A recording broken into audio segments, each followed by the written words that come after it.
ओम गुरुर्ब्रह्मा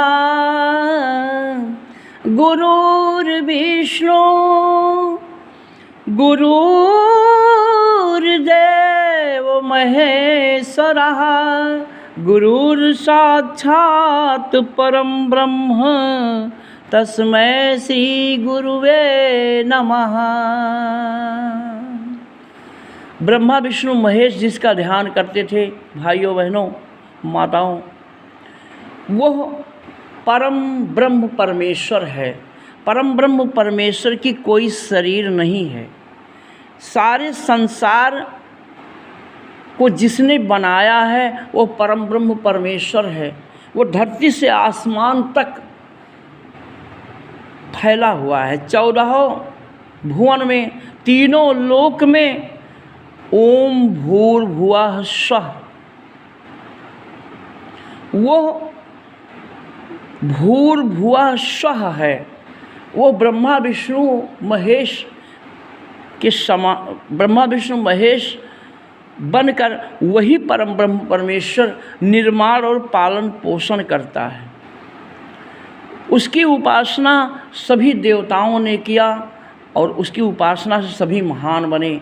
उस परम ब्रह्म परमेश्वर का ध्यान कोई भी करेगा, उसका ध्यान करने के लिए बिना गुरु के उसका साक्षात्कार, उसका दर्शन नहीं हो सकता।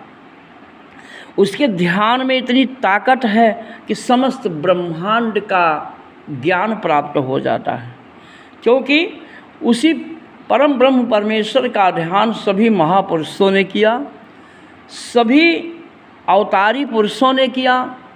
रामकृष्ण, हनुमान, ब्रह्मा विष्णु महेश, सभी देवताओं ने, सभी देवियों ने उस परम ब्रह्म परमेश्वर का ध्यान करके अपनी ताकत बढ़ाया। वो सांस है, वह ईश्वर है, वह परमेश्वर है, वह परमात्मा है। कहने का आशय, उसका ध्यान गायत्री महामंत्र के द्वारा किया जा सकता है। जैसे ब्रह्मा का ध्यान, विष्णु का ध्यान और शिव का ध्यान।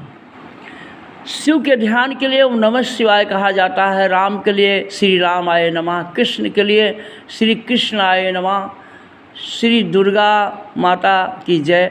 ऐसे हर देवी देवताओं के लिए जो मंत्र है अलग अलग से है, लेकिन परमात्मा की आराधना, परमात्मा की उपासना गायत्री महामंत्र से की जाती है। और वह ईश्वर जो है वो सूर्य के समान है, और सूर्य सबकी आत्मा है। आत्मा का ध्यान करने से आत्मा अनंत है, अनादि है, अखंड है।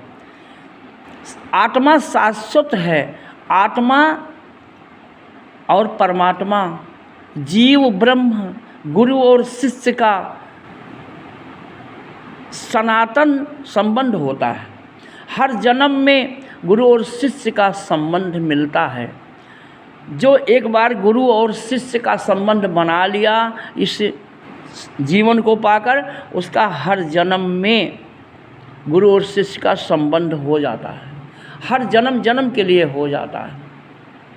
इस जन्म में ये मनुष्य का तन इसीलिए मिला है कि इस जीवन में जो इंसान प्राप्त कर लेगा उसको हर जन्म में वो चीज़ प्राप्त होगा। जितना शिक्षा प्राप्त कर लेगा, जितना ज्ञान प्राप्त कर लेगा, धन दौलत तो लोग बटा लेंगे, भाई लोग सब ले लेंगे, लेकिन ज्ञान जो प्राप्त होता है, जो विद्या प्राप्त होती है, जो बुद्धि प्राप्त होती है, वो जन्म जन्म के लिए हो जाती है। भगवान राम के ज्ञान बुद्धि विवेक को जगाया श्री विश्वामित्र जी ने। हनुमान के ज्ञान बुद्धि विवेक को जगाया श्री मतंग ऋषि जी ने। कृष्ण के बुद्धि विवेक आत्मा को जगाया श्री संदीपन ऋषि ने। आज भारत में 140 करोड़ जनसंख्या में लोग बिना गुरु के गुरु बने हुए हैं। किसी की ज्ञान बुद्धि विवेक जागृत नहीं है, किसी को आत्मज्ञान नहीं है। बड़े बड़े संत, बड़े बड़े ऋषि, बड़े बड़े विद्वान, बड़े बड़े पुजारी पूरा जीवन पूजा पाठ करके मर जाते हैं, उनको आत्मज्ञान नहीं होता है, उनकी बुद्धि विवेक ज्ञान नहीं जागता है, उनको खाने पीने बोलने का ज्ञान प्राप्त नहीं होता है। ये सब गुरु के द्वारा मिलता है। गु माने अंधकार, रू माने प्रकाश होता है। जो गुरु वही है जो अज्ञानी से ज्ञानी बना दे, जो अंधकार से प्रकाश में पहुंचा दे। स्वामी दयानंद सरस्वती जी ने एक इतना मोटा सत्यार्थ प्रकाश लिखा है जिसमें उन्होंने केवल ईश्वर की व्याख्या लिखा है। ईश्वर कोई तस्वीर नहीं है, ईश्वर को कोई बना नहीं सकता है। ईश्वर सबकी सांस है, जिसका ध्यान बुद्ध जी ने किया, जिसका ध्यान सभी विश्वामित्र वशिष्ठ सप्तऋषियों ने किया। वो परम ब्रह्म परमेश्वर है जिसका ध्यान ब्रह्मा विष्णु महेश रामकृष्ण हनुमान ने किया। वो तो केवल सांस है और सांसों में 33 कोटि के देवता समाये हुए हैं। रामकृष्ण हनुमान सभी देवी देवता तुम्हारी सांसों में समाये हैं। आप सांसों को लेने और रोकने का तरीका सीख लें तो आपका जीवन बदल जाएगा। आपको मेडिकल स्टोर में डॉक्टर के पास नहीं जाना होगा। शरीर में जितनी बीमारियां होती हैं वो बीमारियां जन्म लेते ही मर जाएंगी। जो ईश्वर की उपासना विश्वामित्र वशिष्ठ करते थे, रामकृष्ण हनुमान करते थे, सभी ऋषि मुनि करते थे, इनके करने से कोई भी बीमारी नहीं आती, क्योंकि ये प्रकृति का ध्यान करते हैं। प्रकृति जिसने सारे संसार को बनाया है उसका ध्यान करने से वो प्रसन्न हो जाते हैं। लोग झूठे का ध्यान करते हैं, नकली का ध्यान करते हैं। जिस पत्थर के, मिट्टी के, कागज़ के भगवान को इंसान ने बनाया उसको भगवान मान लिए, उसको 100% उसका ध्यान करते हैं, उसकी पूजा करते हैं, क्योंकि वो एक तत्व है और 5 तत्व का भगवान तुम्हारे अंदर में है। तुम्हारी शरीर ही भगवान की मूर्ति है। जिसको इंसान ने बनाया वो झूठा है, जिसको भगवान ने बनाया। जितने भी इंसान हैं, जीव जंतु हैं संसार में, सबकी रचना भगवान ने किया और भगवान सबकी रचना करके सबके हृदय में आत्मा बनकर विराजमान हैं। सबके हृदय में सांस बनकर, धड़कन बनकर ईश्वर ही विराजमान है। ईश्वर का मंदिर 3.5 हाथ का है और ईश्वर में 3.5 अक्षर होता है। बहनों भाइयों, ईश्वर की ये शरीर सबकी ईश्वर की है और ईश्वर का मंदिर है शरीर। ईश्वर का ध्यान करने से अपने हृदय में सूर्य, अपने हृदय में ईश्वर जागृत हो जाते हैं। ईश्वर क्योंकि सुप्त रहते हैं, आत्मा सुप्त रहती है। इस सुप्त आत्मा को जगाने के लिए गुरु के ज्ञान के बिना, सूर्य के ध्यान के बिना आत्मा जागृत नहीं होती। आत्मा जब जाग जाती है तो बुद्धि विवेक ज्ञान भी जाग जाता है, मन भी जाग जाता है। जैसे माँ घर में सो रही है तो बच्चे भी सोते रहते हैं।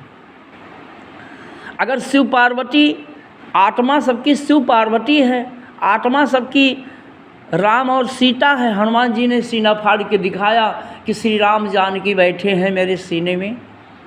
सबकी आत्मा राधा और कृष्ण है और सभी संसार में जितने जीव जंतु हैं सभी राम हैं, सभी सीता हैं। जितनी भी नारियां हैं सभी सीता हैं, सभी पार्वती हैं, सभी लक्ष्मी हैं। जितने भी पुरुष हैं सभी राम हैं, सभी कृष्ण हैं, सभी हनुमान हैं और सभी अपने आप को जाने। मटन मांस मच्छी खाना बंद करें। गांजा भांग शराब तमाकू ये शरीर, इसलिए लोग मंदिर में भगवान को मानते हैं कि कुछ भी खाते पीते हैं, क्योंकि शरीर भगवान का मंदिर है। मटन मांस मच्छी नहीं खाना चाहिए। इसके खाने से आत्मा दुखी होती है और आत्मा जो शिव पार्वती है सबके हृदय में, इनका श्राप लगता है। आदमी पैसे का मोहताज हो जाता है और उसके शरीर में नाना प्रकार की बीमारियां हो जाती हैं। वो ज़िंदगी भर रोता रहता है। जो अपने आप को नहीं समझता मैं क्या हूँ, हमारे गुरु जी ने लिखा है अपने आप को जानो और अपने इस शरीर रूपी मंदिर में भगवान को स्थापित करो। ओम भूर्भुवः स्वः।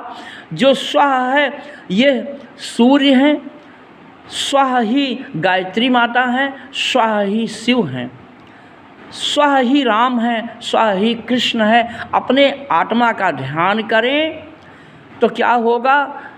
तत्सवितुर्वरेण्यं भर्गो देवस्य धीमहि धियो यो नः प्रचोदयात्। उस प्राण स्वरूप दुख नाशक आत्मा का ध्यान करने से दुखों का नाश होता है, सुख मिलता है, जन्म जन्म का पाप भस्म होता है। उस प्राण स्वरूप दुख नाशक सुख स्वरूप श्रेष्ठ तेजस्वी पाप नाशक देव स्वरूप परमात्मा को अंतरात्मा में धारण करें। वो परमात्मा हमारी बुद्धि को सन्मार्ग में प्रेरित करे। ओम भूर्भुवः स्वः।